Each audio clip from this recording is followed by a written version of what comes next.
श्री स्वामी समर्थ. जयशंकर. 30 डिसेंबरला म्हणजे 30 डिसेंबर 2025 यावर्षी पौष महिन्यातील पुत्रदा एकादशी येते. वर्षातून 2 वेळा ही पुत्रदा एकादशी येत असते.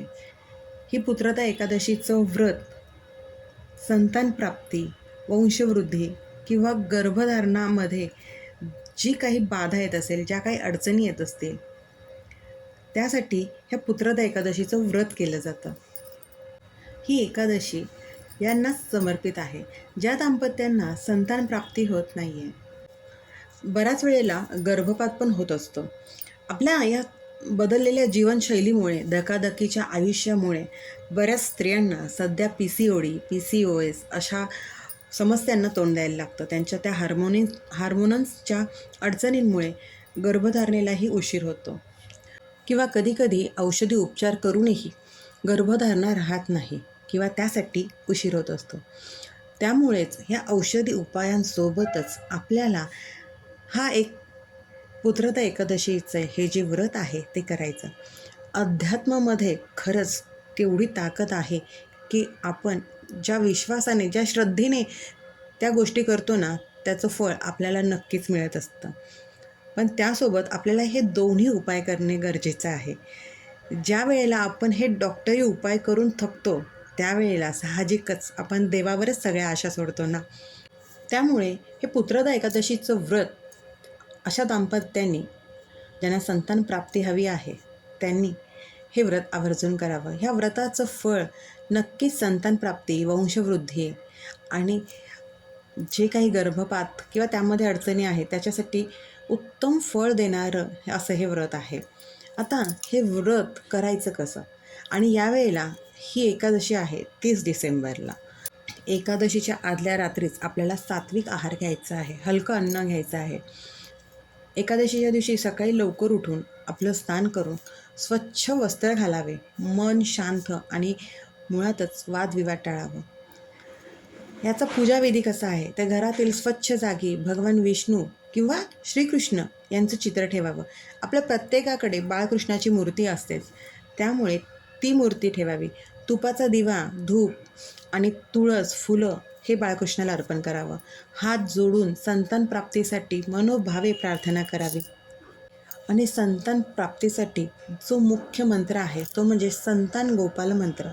तो मंत्र असा आहे: ओम देवकी सुत गोविंद वासुदेव जगतपते देही मे तनया कृष्णम त्वामह शरणम गतः. हा मंत्र 108 वेळा जप करायचा आहे. शक्य असल्यास पती-पत्नी दोघांनीही एकत्र हा मंत्र श्रद्धेने करावा. जर नसेल, पतीला त्यावेळेला वेळ नसेल किंवा त्यांची कामाची वेळ जमत नसेल, तर एकट्या स्त्रीनेही किंवा त्या पत्नीनेही हा मंत्र एकटीने केला तरी चालेल. फक्त श्रद्धेने आपल्याला हा मंत्र करायचा आहे. आणि विष्णूंचा एक मंत्र आहेच, तो म्हणजे ओम नमो भगवते वासुदेवाय. हा मंत्र दिवसभर मनात किंवा जपमाळेने आपल्याला करता येत असेल तर करावा. पण मनातल्या मनात दिवसभरात जेवढा आपल्याला हा मंत्र म्हणता येईल तेवढा हा मंत्र आपल्याला करायचा आहे. एकादशीचं व्रत आहे, त्यामुळे उपवास तर नक्कीच असतो. उपवासामध्ये फळं, दूध हे आपण घेऊ शकतो किंवा अगदीच जर तुम्हाला वाटत असेल तर साबुदाण्याची खिचडीही. तब्येतीच्या मानाने आपल्याला आपल्या तब्येतीचीही काळजी घेणं महत्त्वाचं आहे. शरीर जपून आपल्याला कुठलंही व्रत असो, उपवास असो, ह्या सगळ्या गोष्टी आपल्याला आपलं शरीर जपून शरीराची काळजी घेऊनच करायचं आहे. त्यामुळे आपल्या शरीराला जसं झेपेल तसं व्रत किंवा ते उपवास आपल्याला करायचं आहे. या दिवशी कांदा, लसूण, तांदूळ ह्या गोष्टी वर्ज्य आहेत. आणि साहजिकच आपण व्रत करतोय, त्यामुळे मांसाहार, मद्य ह्या सगळ्या गोष्टी निषिद्ध आहे. तसेच या व्रताचं फळ द्विगुणित होण्यासाठी तुम्ही गरजू व्यक्तींना अन्न, फळे किंवा वस्त्र दान केल्यास, किंवा लहान मुलांना किंवा अनाथ मुलं असतात त्यांनाही त्यांच्या गरजेच्या ज्या वस्तू आहेत त्या जर दान केलं तर विशेष पुण्यदायी होतं. गाईला चारा घालणं, पक्ष्यांना धान्य देणं, ह्या गोष्टीही आपण ह्या दिवशी आवर्जून कराव्या. खरं तर फक्त आपल्या इच्छेसाठी किंवा आपली इच्छा पूर्ण होण्यासाठी फक्त ह्या गोष्टी करण्यापेक्षा आपल्याला जमेल तशी मानसिकता ठेवून आपण ह्या गोष्टी नेहमी आपल्या आचरणात आणायला हव्या. पुत्रदा एकादशीचं हे व्रत श्रद्धेने केल्यास नक्कीच अपत्यप्राप्तीची इच्छा पूर्ण होण्यासाठी एक आध्यात्मिक बळ मिळतं, मानसिक शांती मिळते, पती पत्नीमधील ताणतणाव, भीती, नैराश्य कमी होतं, घरात सकारात्मक ऊर्जा, शांती आणि सौख्य वाढतं.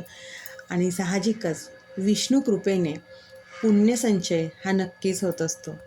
पुत्रदा एकादशीचा उपास जो आपण 30 डिसेंबरला धरलेला आहे, तो 31 डिसेंबरला आपल्याला तो उपास सोडायचा आहे.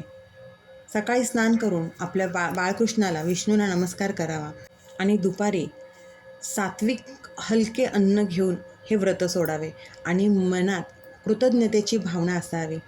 भगवान विष्णूंना, त्या बाळकृष्णाला मनापासून प्रार्थना करावी तुमची इच्छा पूर्ण करण्यासाठी. तुमची संतानप्राप्तीची इच्छा बाळकृष्ण, भगवान विष्णू नक्कीच पूर्ण करतात. कारण पुत्रदा एकादशीचं व्रत खरंच तेवढंच प्रभावी आणि फलदायी आहे संतानप्राप्तीसाठी. आणि तो संतान गोपाल मंत्र हा खरंच 108 वेळा पती-पत्नींनी दोघांनी मिळून जर म्हटला तर अतिउत्तम आहे. आवर्जून ही सेवा करा आणि अनुभव घ्या.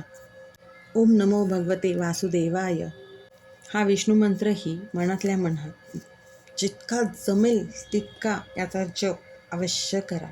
नक्कीच विष्णूंची कृपा होईल. श्री स्वामी समर्थ. अशक्य ही शक्य करतील स्वामी, अशक्य ही शक्य करतील स्वामी.